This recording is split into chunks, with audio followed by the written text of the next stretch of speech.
Meet Benny, a curious little rabbit who loved gardening on sunny days. Benny spent hours tending to his beautiful garden, planting colorful flowers and delicious vegetables. One day, a strong wind came and blew away some of Benny's favorite flowers. Benny was so upset and didn't know what to do. He decided to ask his friend, a wise old owl named Olwen, for help. Olwen showed Benny how to plant new seeds and care for them until they grew back. Weeks went by, and Benny's garden was more beautiful than ever. The neighbors even asked Benny to share his lovely flowers with them.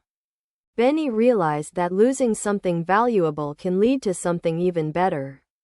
And he learned the value of sharing and community. Benny's garden became a symbol of friendship and kindness. And he felt happy knowing that his garden was enjoyed by everyone.